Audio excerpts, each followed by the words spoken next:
it's time for Putting Nutrition First in Zambia, and what a joy to be with you again. I'm Josie Perry. Today, we take a look at nutrition and social protection. We meet one of those beacons in nutrition on Movers and Shakers, and we have an exciting clip with a local recipe. I certainly hope you'll love it. Join me right after this.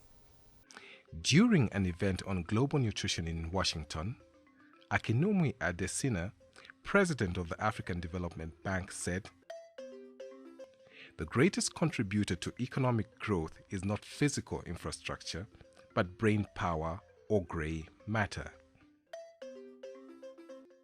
He added that stunted children today lead to stunted economies tomorrow.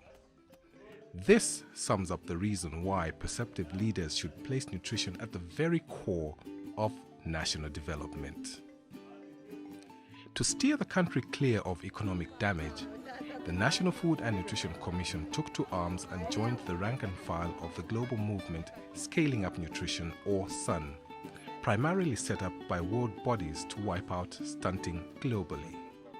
Midile ilengo kutila tulemoneka abatusa nemibiri kano kumoneka bwino pantu fya kulya fya nishituleli omusango moyini nombe fya kutenga tulelya pali ubwali apa pali ko tumina nitumbi twale kunkana kuti mwasango kutilo mubili chimo chine nabale moneka kutawu twali shota fye milile tapaba na chimbi chaba po chetwingatila kutawu na kumushi pawo kusana awe milile fye yalenga asani ilyo baafika kuno chakutotela sana pali basani yadi mpanga imwe shaishibe ponangu chimo pami hombele imikusishe abana mufyakulya nomba apo tuwapokela basani nabekatana pamuna bakempo sami hombele ifyakulya efingi tulemo nokutila nafi chinja yelo mezi mbeleshi binzi ifyumbu elyesabi nkonde kanshi kubana fyonse fyakulya filemoneka ifyatungululwa sana nemisungile abana ilemoneka ikankala. Based on collaborative effort on the part of policymakers and organizations involved, and behavior or lifestyle change on the part of the family, the first 1,000 Most Critical Days program is set to reduce stunting in Zambia and pass on the improved economic benefits to its citizens if and only if we choose to make nutrition the foundation of development.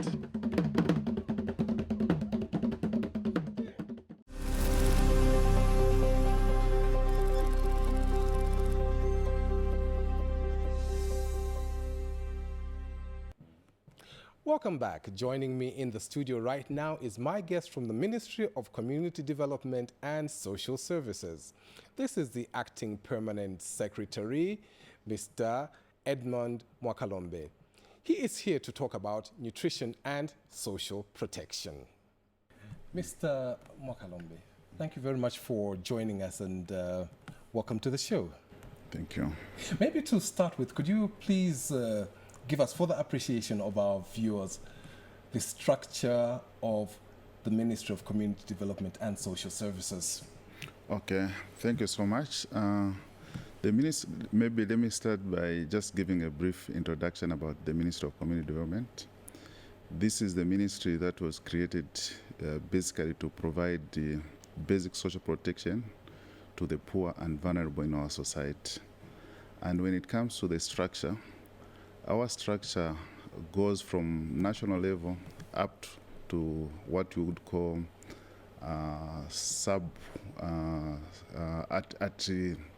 sub-center level, which is more close to like a ward.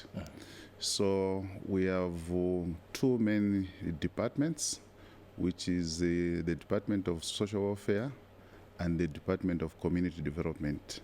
Then apart from these, we have other supporting departments such as the Department of Planning and Information, the Department of Human Resource, the Departments of Accounts, and the Department of Procurement and Supplies. So basically that's the structure of the ministry, and this structure was put in place to ensure that we provide a service to the poor and vulnerable in our society. Thank you very much. Today we are talking about nutrition and social protection.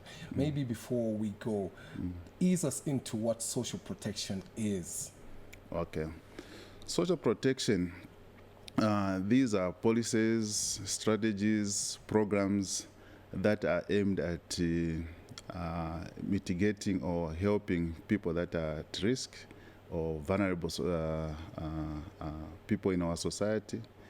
And also, these are programs that are aimed at uplifting those that are already trapped in poverty. And for people that are not yet into poverty, we also provide what we call social security, which is more like a prevention. Should you lose your income, what should happen? So you should have an income replacement. In this case, if you lose your income due to old age, you are retired, or maybe you lose a job, or you don't just have means to survive. So in short, social protection are programs that are aimed at helping the poor and the vulnerable. Thank you very much. Could you please just explain by way of example what some of these programs are? People might be familiar with them, but they really don't know that they're linked to your ministry. Okay. I'll talk about the programs that we have in our ministry. First, we usually look at two categories of people in our society. There are those people that they've got capacity, but they don't have means to survive. Then we have those people that in a very critical conditions, we'll call them incapacitated. These are people like the disabled, those that are severely disabled, or somebody who is chronically sick. So we have programs targeting these type of categories. For the low capacity households, we've got programs, empowerment programs such as the Food Security Pack program, where we provide farming inputs to people that are willing to go into farming, but they don't have means to procure farming inputs. So what we usually do is we give them farming inputs, and whatever they harvest, 10% is given back to the community, and 90% is theirs for consumption, and if they have surplus, they sell. We also have the social cash transfer program. The social cash transfer, usually we target those households that are highly incapacitated, where they don't have means to work. Whatever is happening, even if you say there's economic development, they can't, or you've created jobs, these are families that cannot even take part into labor market. We are talking about people that are maybe 65 years and above. So for such families or households, we give them cash as a way of supplementing their income so that they are able to meet their basic needs. Coming to the crux of the matter, of the programs that you have just listed, which ones really have a bearing on nutrition, directly or indirectly? I think all our programs have got a bearing on nutrition. As you know, poverty and nutrition, they go hand in hand. Yes, you'll find that at household level, nutrition is, people don't have access to good nutrition due to lack of resources. So when you look at the social cash transfer program, I can say it has an indirect effect on nutrition, in the sense that when we provide this cash, we don't give them conditions to what they should buy. So they end up buying the things that they want, foodstuffs. Others end up buying things like salt, cooking oil. And when you look at this, it is contributing to their nutrition status. But the program that is so direct is the Food Security Pack program.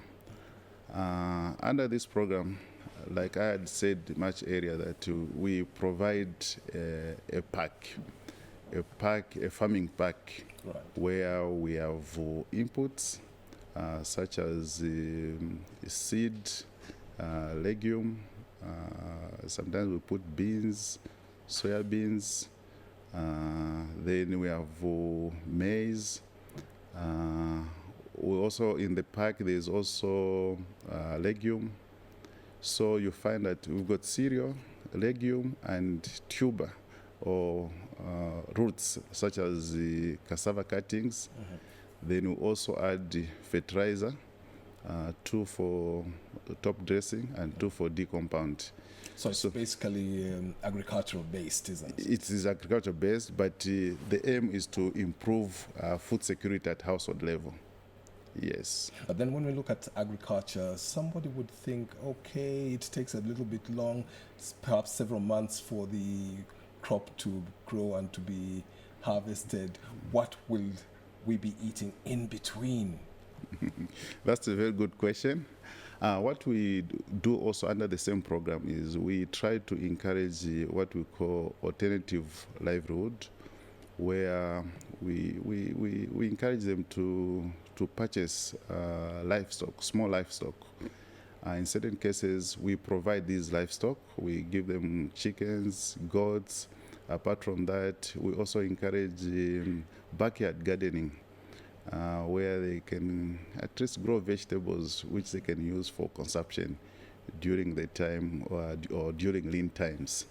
Yes. I like what I'm hearing.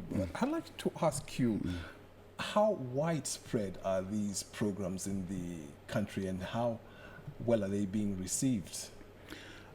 These programs are well spread. Just like I've said earlier, that we have presence in all the districts. And even when we go to the district, we still subdivide the district into sub-centers. So our presence is in all the districts and all the wards. These programs are well appreciated, and a lot of people want to be on these programs. It's only that sometimes, you have a limited number of people that you are targeting, but a lot of people do appreciate them. Yes. Talking about limitations, how impactful are the programs, especially regarding nutrition? Can you point out or give us a concrete example that in this area, yes, we made it, thumbs up? We've made it in a lot of areas. I think especially when you look at the northern part of this country, because of, I think the rains have been good.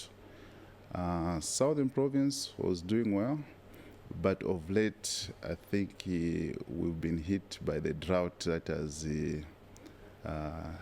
hit the southern part of our region. I think we've seen a lot of areas where their produce has dried up. Most crops couldn't do well because of lack of water, drought. But in areas such as Kasama, Mansa, we've had very good stories, successful stories of people who have even, in certain cases, they have graduated from the food security pack. They have gone on to the fertilizer input support program. That's beautiful. Yes. And we usually give our clients a 2-year period. We'll support them for 2 years. After 2 years, they are now able to stand on their own. Yes. Finally, how would you like to make your programs a little more nutrition sensitive, since we're talking about putting nutrition first in Zambia? We also want to, let me take this advantage to just thank our cooperating partners. I think DFID, Irish Aid, working through the National Food and the Nutrition Commission, we've been able to implement a number of programs that are aimed at ensuring that we improve, we incorporate nutrition in our programming. One of them is the Scaling Up Nutrition, where we are trying to make sure that our programs, they are nutrition sensitive. And through this, we are also training, we are building capacity of our officers to ensure that as they go for monitoring, as they go and mentor our beneficiaries, they are able to talk to them about nutrition, the advantages of having a nutritious meal, as well as having a diversity of crops to grow. So for us we just want to do more to ensure that all our programming or our programs, they are nutrition sensitive. But let me also state that we have structures that we've put in place, where at national level we have a committee of PSs that looks at nutrition. So we usually get instructions or directives to ensure that our programs, they are nutrition sensitive. Well, that's a beautiful note to end this interview on, and would like to thank you for coming into the studio to talk to us. We would like to make a follow-up in future, maybe visit one of those places and see what happens there. No problem, you are most welcome. I just love meeting new and exciting people wherever I go. Today, I'd like to introduce to you our next mover and shaker in nutrition.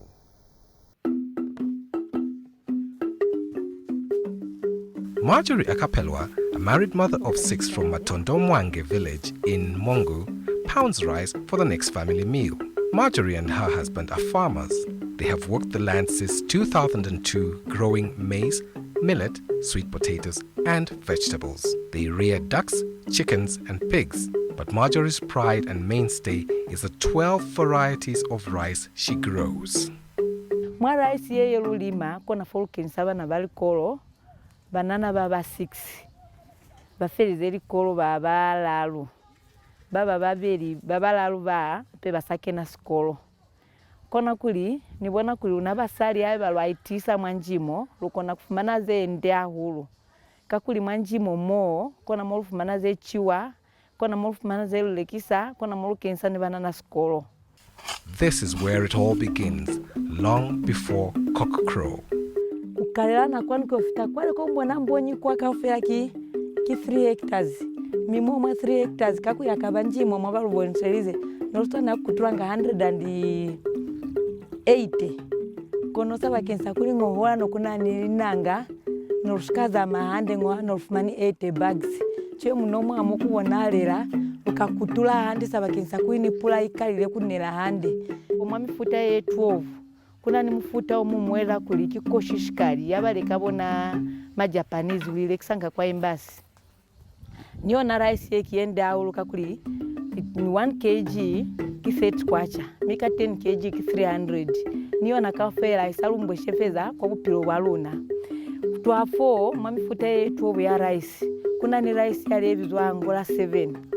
Rice yo ifumane auluku baba icha auluku baba bakula matukwa sugar ni matukwa BP. Niyo na kafela ya tula saka yo naeza 450 kwacha. Mialuka ilima hulu lukafumana kulima basi aluna akaba ni wiketo. Through her participation in provincial and national agricultural shows, Marjorie has won several prizes. Seni wina number 2. Mimpuzo wa pili ne ovile 1000 wa uve no ovile 934. Kona kulimomwa mpuzo yeyo no winile soluta kutoenisa na nibakulu na fafasi solupanga budget kubona molukapilira ni mabasa aluna. Marjorie's daily activities are as varied as her varieties of rice. Sali volunteer kwa spatela. Nako yakani yalulanga chwana. 0430 na zuha na yakwa masimu. 8 aika kwana na tapa na yani otusa kwa spatela ni tusaba ima ni tusanili mbututu. Upiloboni bubona kulibwaza mahande kakuline palapalaka ni bakulu na wiketile hande ndende. Kakuli foku mkole kwa spatela eba kuna nika program kakatile liyo tusa kwa teni lwatusali mbututu zale ni mwa community yalu na moluinzi lutusali mbututu ni bayi makulu sunu kufumane ya ni ma nutrition banana mane ni baba hulu chwalo kakuli haeba yomu hulu achi handi licho kamweli swanera wakona kubani ma nutrition suswezo nkabati bashemi baluna ubeli waluna ibe bakuluna bashemi babona ni bashemi baka na balususweza nga hulu mwanjimo kuli amubeleki banaki chola amusabeleki amuitise kuzemuze mima varieties ama mwa rice neni wafumana nga kwa show neni saboni kuli yatula neni lekanga na cholo nina kwa ntochala kona sestisa kuli mwendi nuna lunanwe kakuli onali choze kaparaisi yeni vulera ma likiliti zemu litoni jombolanga na kwa hifite ya kuya kwa show then jombolanga. It's amazing how Mongo rice, or rice grown in Mongo, has made an impact in Marjorie's life and that of her family. No wonder its fame precedes it throughout the land. Marjorie surmises that all this comes through resilience and hard work. Chene ni kupapa salika ofela kuli amu itise tusakupa ni kwa muso kuli utise za ulu kuli muso ni wana kune kubwa saba sali kuli ni wana bana ni mata kona kufepa mabasi abona.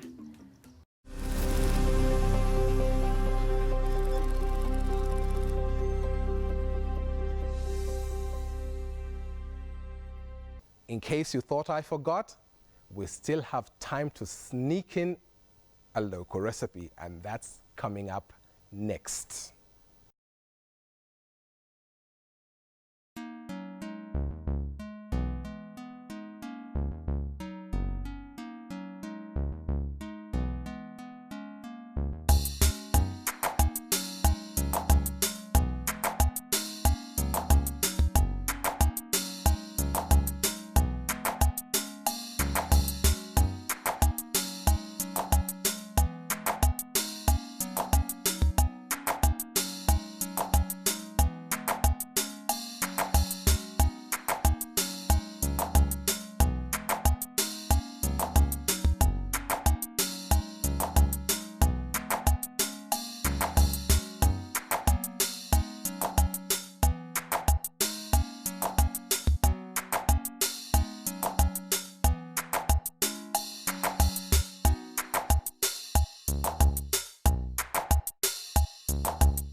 Whatever goes up must come down. So here's where we end today's show. Thanks for watching Putting Nutrition First in Zambia, and be sure to tune in again next time. To the production crew, we're ever thankful for making this program possible. This is Josie Piri saying, see you later.